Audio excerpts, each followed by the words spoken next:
10 de la mañana llega el segmento Consulta con el especialista. Hoy vamos a hablar respecto a la diferencia entre prediabetes y diabetes.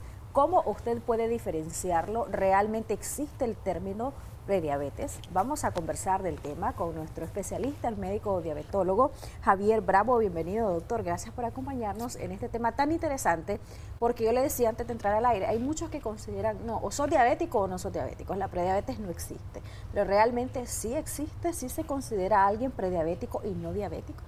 Así es, Jocelyn. Primeramente, pues darle gracias a Dios por un día más de vida, ¿verdad? Hablando de estos temas de interés hacia la población. Cuando hablamos de prediabetes y diabetes son dos términos muy distintos. Ya las guías internacionales hablan de rango en el cual el paciente se ubica en la que es la fase de prediabetes y el rango donde ya es diabético como tal. Muchos pacientes han llegado a consulta tomando tratamiento y te dicen: yo soy un paciente prediabético, y llevan años tomando tratamientos porque el médico se los indicó. Más sin embargo, la prediabetes no es más que el momento oportuno en que el paciente tiene una intolerancia a la glucosa, el momento en el cual se aumenta el nivel de glucosa, pero no un rango mayor a ser diabético. Es decir, que ese rango puede estar entre 100 y menos de 125. Entonces, en ese momento el paciente lo podemos tratar, pero, ojo, hacer cambio de estilos de vida, porque el paciente puede estar solamente con cambios de hábito alimenticio, ejercicio, evitando el sedentarismo, y este paciente puede revertir O sea ese que no momento. es indispensable el uso de fármacos en este momento. Exactamente, lo que pasa es que hay factores de riesgo, ¿verdad?, que ahí los vamos a mencionar, que tienen que ver un poco con la aparición de la prediabetes. Es decir, el paciente ya tiene hipertensión, por decirte, ya tiene obesidad. Entonces, cuando nosotros hacemos una historia clínica y determinamos a este paciente, lo ubicamos dentro de factores de riesgo, entonces lo sometemos a tratamiento. ¿Con qué objetivo? Para evitar que haya una complicación mayor en esa fase de la prediabetes, porque ya el paciente ya tiene datos de inflamación y por ende pues te puede conllevar ya a una complicación si tener el diagnóstico de diabetes. Es decir, el paciente puede debutar con un pie diabético y teniendo rango parecido al diabético y por ende pues, se puede complicar después. Cuando estamos ante esta situación que te dicen tenés prediabetes y vas a empezar un nuevo estilo de vida, tiene que ver mucho, es un factor de riesgo, doctor, además de lo que ya usted nos manifestaba, la parte de la edad o el factor genético, si por ejemplo mamá o papá tienen diabetes, yo lo puedo desarrollar. ¿Qué tanto es un factor de riesgo? ¿La edad, la ocupación, por ejemplo? Exacto, muy buena pregunta. Fíjate que nosotros tenemos que hacer tamizaje en estos tipos de pacientes. O criterios para decir, este paciente lo vamos a someter a tratamiento o vamos a buscar diabetes o prediabetes en este momento. Personas mayores de 45 años, personas que tienen índice de masa corporal mayor de 26, personas embarazadas que tuvieron niños macrosómicos, o sea, un niño grande para la edad gestacional, jóvenes que tienen síndrome de ovario poliquístico. Entonces, en eso hay que hacer tamizaje. Personas que tienen antecedente familiar de primer grado de diabetes. Personas que tienen manchas en la piel, en los codos, en los nudillos. Personas que tienen dislipidemia y personas con obesidad. Entonces, todos estos factores que podemos encontrar, nosotros decimos, este paciente hay que hacerle un tamizaje. Hacemos control de exámenes. Si el paciente se encuentra en rango normal, se le hace un control en 6 meses. ¿Cuál es el objetivo? De ir buscando, ¿verdad?, la diabetes lo más temprano posible. Vamos a ubicar imágenes que usted nos ha compartido, doctor, justamente hablando un poco acerca de la diabetes, pero también hablando de esa clasificación. ¿Cuándo sé que es prediabetes y cuándo no es prediabetes? Ya hablando de los parámetros, de los rangos, del índice o del nivel de glucosa en nuestra sangre, para que usted nos lo explique. Exactamente, normalmente podemos encontrar 3 parámetros adecuados, ahí podemos ver un pensamiento que dice cómo poder prevenir una enfermedad. Debe existir un largo tiempo de latencia que permita al individuo tomar actitudes favorables. Y si tú ves ahí, dice, la diabetes cumple con este requisito, es de lenta progresión, está precedido por etapas reversibles y fácilmente identificables. ¿Qué te significa esto? De que la prediabetes no es más que una etapa en la cual si el paciente lo sometemos a tratamiento continuo, podemos revertir el momento. Puede no llegar a ser diabético. Exactamente. Y aquí podemos encontrar los criterios diagnósticos para diabetes, en la cual son 3 pruebas las que se pueden hacer: la glicemia en ayuna, la glicemia 2 horas después de las comidas, que es la postprandial, y la hemoglobina glicosilada. Son los rangos normales. Y para encontrar pues si el paciente está teniendo Prediabetes, podemos entender que la glicemia en ayuna anda de lo que le había mencionado entre 100 y menos de 125. Lo que es la parte de la prueba de tolerancia tiene que andar entre 140 y 190. Es aquel paciente que se le ha ingerido 75 gramos de glucosa y a las 2 horas le tomamos la muestra, y la hemoglobina glicosilada, que tiene que oscilar entre 5.7 y 6,4. ¿Cuál es el rango normal de un paciente que no es prediabético, que es un paciente totalmente sano, no hay nada de diabetes en él o en ella, en ayuna, doctor? Menos de 100. Menos de 100. El paciente tiene que estar en 96, 95, 90, 80, 70. Ahí no hay vuelta a Dios. Entonces, el paciente de está bien. 70 a 100. Máximo. Exactamente. Y en embarazadas se ha notado de que estos resultados cambian, porque pacientes con embarazo, ya con un nivel de glucosa arriba de 192, ya el paciente puede tener complicaciones. Doctor, una pregunta que muchos no hacemos en casa. ¿Es confiable el resultado de las pruebas en casa, de los glucómetros, o para confirmar si soy prediabético o prediabética, debo ir a hacerme la glucosa en sangre? Es, digamos, un 70% confiable. Okay. Cuando uno, te lo voy a poner como ejemplo, cuando uno se toma la glucosa, tú te la tomas en ayuna y tienes 98, entonces te está alertando de que te faltan 2 para llegar a 100. Entonces ya te estás ubicando en un parámetro de prediabético. Entonces lo más idóneo es hacerte una muestra de glucosa en vena.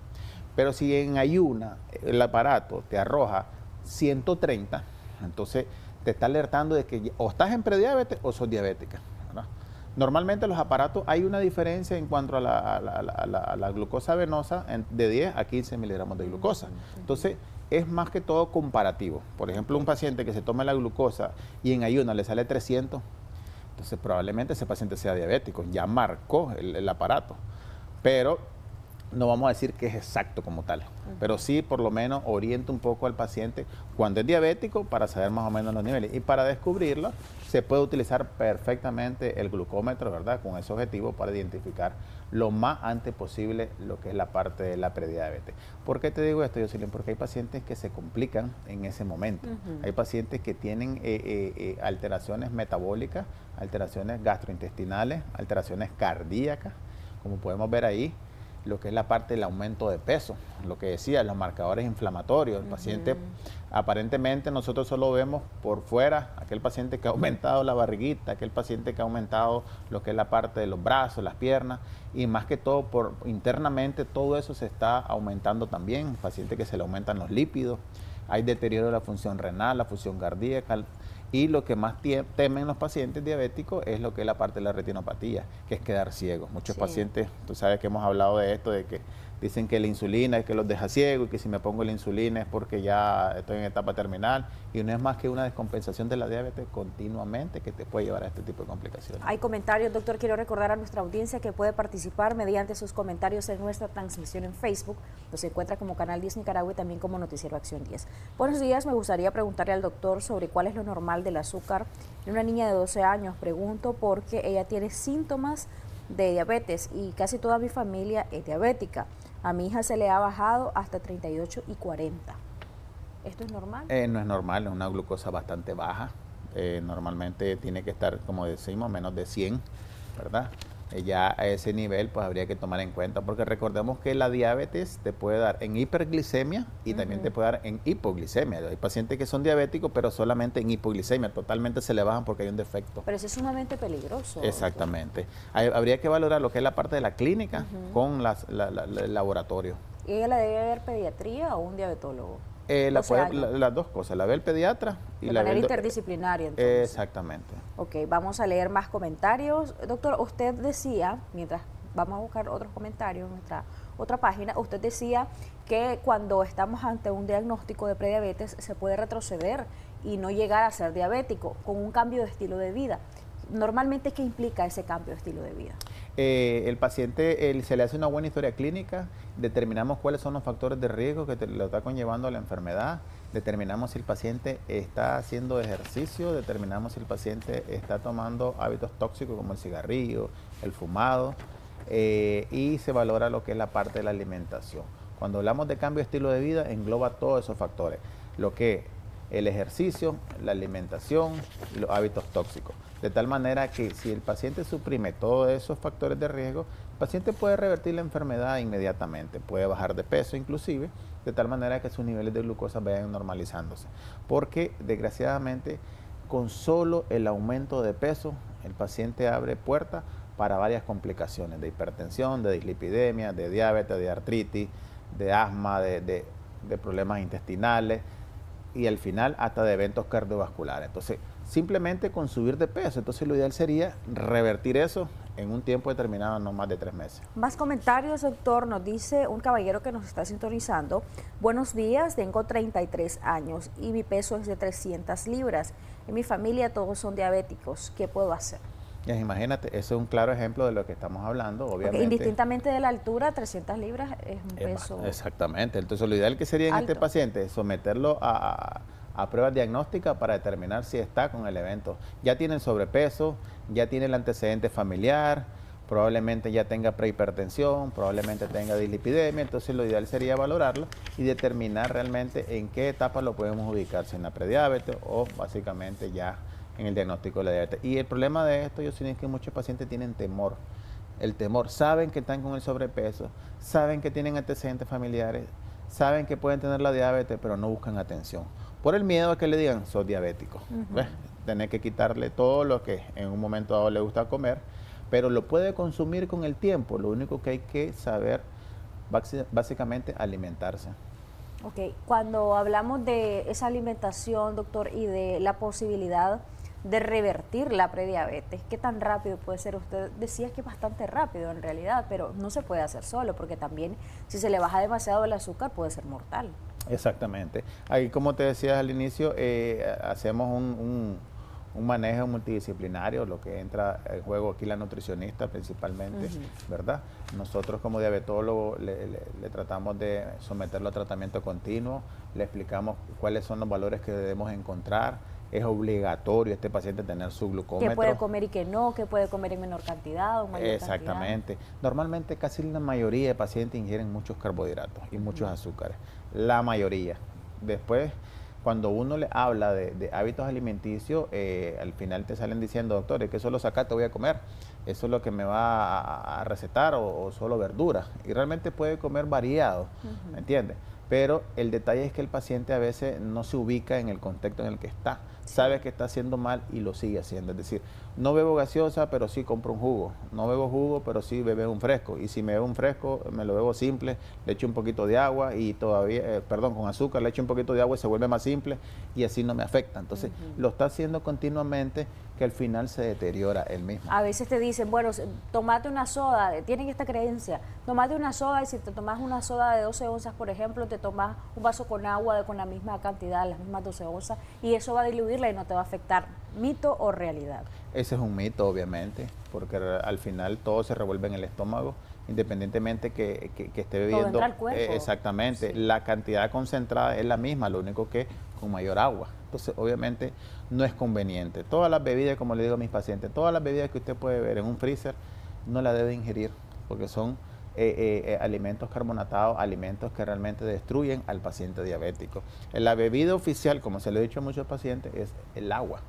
Es el agua principalmente. Y si va a ingerir fresco, mejor que lo ingieren fruta. Si va a ingerir café, que sea un cafecito simple mejor. Exactamente. Lo más idóneo es simple. Yo le he dicho a los pacientes, pueden beberse 1 o 2 tacitas en el día, pero que sea simple, si están con el deseo, porque mucha gente ya está acostumbrada a tomar el café y cuando se lo debe evitar, más bien se sienten como que le están quitando un pedazo de su vida, ¿verdad?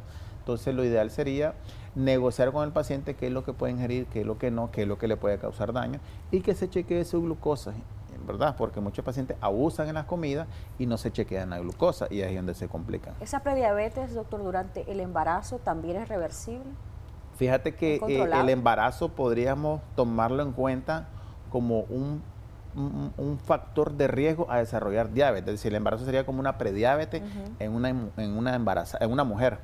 De tal forma que si esa paciente, después que sale del embarazo, sigue con hábitos alimenticios tóxicos, aumenta de peso y no hace prácticamente caso de lo que el médico le indica, ese paciente pasa a ser diabético. Entonces es como un factor de riesgo. Pero ya en sí la embarazada, para diagnosticar si esa paciente es diabética o no.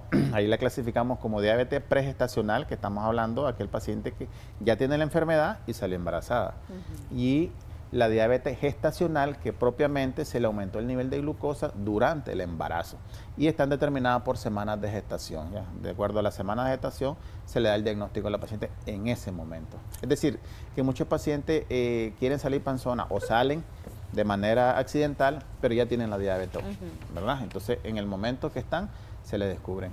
Una mujer que ya tuvo diabetes gestacional, ¿es conveniente que vuelva a salir embarazada? Perfectamente, perfectamente puede volver a salir. Inclusive, si esa paciente se cuida antes del embarazo, probablemente no tenga diabetes durante el embarazo. O sea, que esté controlada. Exactamente. Casi la mayoría de pacientes no se controlan. La mayoría no se controlan. Antes se hablaba de que las embarazadas, o sea, las personas que querían salir embarazadas, debían de tomar ácido fólico 3 meses antes, deberían de cuidarse antes, el peso, los ovarios, todo para prepararse a lo que es la parte del embarazo. Sin embargo, hoy en día es al revés. El paciente sale embarazada y hasta después busca cómo cuidarse. Y ahí es donde se complica. Doctor, ¿cómo estamos en nuestro país en cuanto a los rangos de edades donde podemos ver ya la prediabetes instaurada o la diabetes instaurada? Por lo general, estamos acostumbrados a verlo en personas mayores nada más. Sin embargo, con hábitos alimenticios y el ritmo de vida acelerado que llevan los muchachos desde muy jóvenes, hemos visto casos, o al menos yo conozco de varios casos, donde son adolescentes y ya tienen prediabetes o ya tienen diabetes. ¿Esto es bastante frecuente o son casos aislados? Es bastante frecuente. Yo sí, déjame decirte que a veces nosotros comparamos estadísticas a nivel mundial con Nicaragua y realmente casi son parecidas. La mayor parte de gente están aumentando de peso enormemente, no están haciendo mucho caso al ejercicio físico y a los malos hábitos alimenticios. Entonces el paciente obviamente en esta etapa juvenil que está en desarrollo es cuando debería aprovechar lo que es la parte de la juventud, hacer bastante ejercicio, ¿verdad? Mantenerse ubicado en el contexto de que sí, la diabetes es una pandemia, la diabetes es algo que en cualquier momento el paciente la puede adquirir. En casos que el paciente la presente a temprana edad, pues puede estar asociada a la obesidad, pero puede estar asociada a lo que hablábamos, pues los rasgos genéticos, que tal vez el niño era grande y su mamá era diabética, entonces el niño desarrolló diabetes tipo 1. Pero la diabetes tipo 2, que es la más frecuente a nivel mundial, esa va precedida por lo que estábamos hablando, de la prediabetes, de la resistencia a la insulina, y si ese paciente en ese momento no se cuida, cae inmediatamente a lo que es la parte diabética. Acordémonos de que hablábamos de que ya para el 2040 va a ser el doble de lo que son hoy en día. Entonces, si nos ponemos a pensar en ese tipo de estadísticas, estamos hablando de que hay un sinnúmero de pacientes que andan ahí circulando, que no se han hecho un diagnóstico preciso, pero sí que sí tienen factores de riesgo. Si vos vas a un local y determinás a los pacientes y lográs ver de que cuántos pacientes están en sobrepeso, uno dice como médico, todos estos pacientes probablemente en menos de 5 años desarrollan diabetes. Y si ya tienen hipertensión, con mucha mayor razón. No vamos a decir de que los pacientes tienen que estar delgaditos, ¿verdad? Sí. Porque no es la idea. Pero sí, por lo menos que estén sometidos a cambios de hábito alimenticio un poco y ejercicio 3 veces a la semana para que siempre el corazón esté funcionando bien, pues, y evitemos complicaciones. Sabemos de que después de los 60, 65 años, por deterioro normal del cuerpo, pueden existir aumento de la glucosa, aumento de la presión, pero es que es algo normal y fisiológicamente que se va a presentar. La idea es retrasarlo lo más que podamos. Exactamente. ¿Por qué se dice que el periodo de vida del nicaragüense anda entre 60 y 65 años? Por esa razón, porque hay muchos pacientes que no se cuidan. Y hay personas que, me lamento mucho, 45, 50 años ya con amputación. Sí. Entonces, quisieran esas personas revertir el tiempo, quisieran decir o dicen que es un castigo divino porque tal vez hicieron mal en el transcurso de su vida y por eso terminaron así. Pero si marcamos a aquellos pacientes y tomando en cuenta de que realmente esa enfermedad te viene a complicar la vida, te viene a aumentar los gastos, tanto económicos, gastos familiares, ya que estar cuidando a un paciente con una amputación es bastante serio, llevarlo, ¿verdad?, en su silla de ruedas y todo lo demás. Entonces, la idea es hacer conciencia de que la diabetes se puede prevenir. Sabemos de que ya los que están, y los que vienen hay que cuidarlos. Doctor, cuando estamos ante estos factores de riesgo para desarrollar prediabetes, pero estamos como que, bueno, yo me siento bien, tengo esos factores de riesgo, es verdad, tengo este problema, mi mamá o mi papá son diabéticos, pero yo no siento nada. Y le pregunto esto así porque en muchas oportunidades hay pacientes que pueden tener algún síntoma, pero como son tan genéricos, en ocasiones los síntomas pueden confundirlos con otra situación de salud y no les da la alerta, al menos por síntomas, de que es prediabetes o diabetes. ¿Qué signos nos pueden dar esa alerta o qué signos son comunes en un paciente que tiene prediabetes o diabetes? Fíjate que muy buena observación, Jocelyn, ya que el paciente prediabético generalmente no tiene síntomas. En cambio, el paciente diabético sí, los que le llamamos las 4P, la pérdida de peso, la orinadera, la mucha sed, bastante hambre. Entonces, ese paciente ya está tildado como diabético. Un paciente que te llega a la emergencia o te llega a la consulta con toda esa sintomatología, vos decís, este es diabético.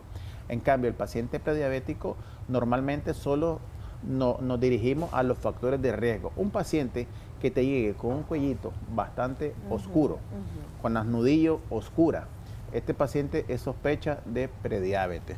O un paciente que tiene obesidad. ¿Cómo podemos determinar la obesidad o, digamos, un aumento de peso en un paciente? La circunferencia abdominal. Se toma la circunferencia abdominal, el varón arriba de 102, ese paciente sospecha meramente de que podemos tener un problema de prediabetes. ¿Y en el caso de la dama? En el caso de la dama igual, mayor de 88, podemos determinar que fácilmente ese paciente está en prediabetes. O le sacamos el índice de masa corporal, ¿verdad? Que habíamos hablado en otras ocasiones, que es el peso sobre la talla al cuadrado. Hacemos una ecuación ahí y nos damos cuenta que si está mayor de 26, el paciente está en sobrepeso. Entonces, ya un paciente con solo la palabra sobrepeso ya es factor de riesgo a diabetes. Sus recomendaciones para cerrar, doctor, y hay muchas preguntas relacionadas al tema, pero por factor tiempo, pues vamos a poner en pantalla el número telefónico del doctor y nos dice usted dónde pueden encontrarlo los pacientes que han estado pendientes de este tema, también algunos de los hijos e hijas de pacientes con diabetes que quieren pues tener un control, una observación más cercana con sus padres que tienen esta enfermedad y que sabemos que si está controlada se evitan las complicaciones. Así es, exactamente. Para todos aquellos pacientes diabéticos, ¿verdad? La recomendación que sigan con su tratamiento. Si el tratamiento no les llega por X motivo, pues hay que hacer modificaciones constantemente. A los que no son diabéticos y tienen antecedentes familiares y tienen factores de riesgo, pues los invito a que asistan a las consultas, al médico que ustedes deseen y se chequeen. Entre más temprano diagnosticamos la enfermedad, evitamos complicaciones a largo plazo. Y no hay que tenerle temor. Las enfermedades vienen tal como vienen, ya sea no solo la diabetes, la hipertensión, el cáncer. Lo ideal sería hacerse un chequeo meramente relacionado al tema que estamos hablando, que es la prediabetes, y determinar realmente si entra o no al bolsón de todos los pacientes diabéticos. Estoy ubicado en la Plaza Julio Martín, una cuadra arriba, en la colonia El Periodista, y el teléfono pues ahí va a aparecer en pantalla, 86 93 48 32, en un horario extendido de las 8:30 de la mañana hasta las 6 de la tarde. Yo preguntaba si atendía los sábados. Y los sábados, claro que sí, de las 9 hasta que se vaya el último paciente. Ok, perfecto, doctor. Muchas gracias. Ha sido muy constructivo el tema, muy ilustrativo. Hemos quedado claros de algunas situaciones que vivimos día con día y que precisamente lo consideramos como realidad y más bien son mitos que pueden afectar nuestra salud si los ponemos en práctica. Gracias nuevamente, doctor. Gracias a usted también por la invitación. Bueno, llevando siempre temas, los esperamos un jueves como este.